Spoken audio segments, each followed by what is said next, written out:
Boruboya and Borubosheshe from Baba Ilegwa's channel. This is your host, Iworio Gunda. Today, I want to talk a little bit about the Bóveda Espiritual. As you could see here,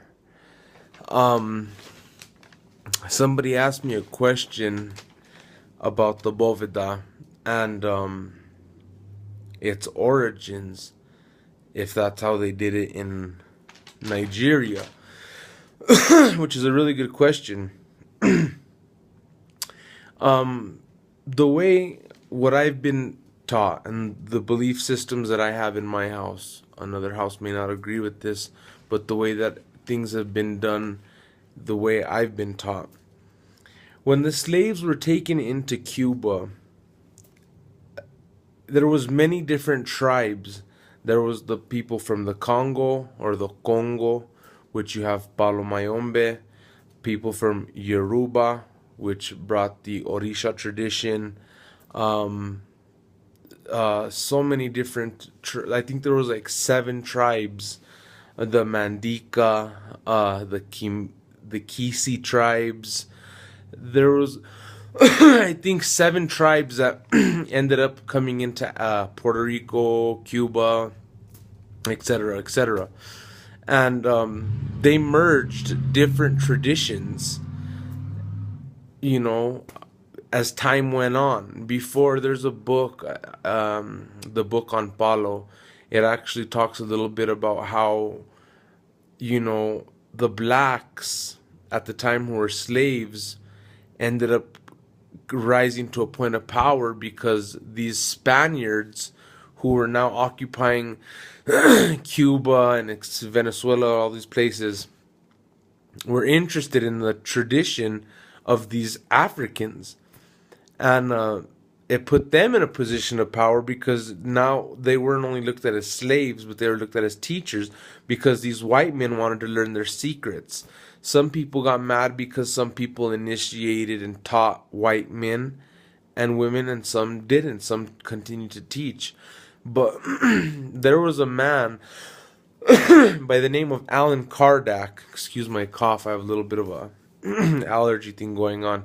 And Kardac was an alchemist during the 18th century who did spiritual work. He did alchemy, Spiritismo, stuff like that. And the way I've been taught was that the Bóveda, which consists of candles, 7 glasses of water, in different shapes, photos of loved ones, incense, offerings, comes from an Allan Kardac Spiritismo Cruzado tradition. It's because that's not how they do it in back home in the West Africa. And what ended up taking up in Cuba was ended up being a mixture of what's called now Lucumi or Criollo Santeria or Ifa. And some people you could still see. I know actually one person who doesn't do their Eggun shrine like this. It's actually drawn on the floor in an area of their house on the wall. Using cascarilla, they start from the bottom of the wall and maybe go about a foot high or 2 feet high in a circular motion. So it's a half circle. They start from the bottom and make it to where it's a half circle.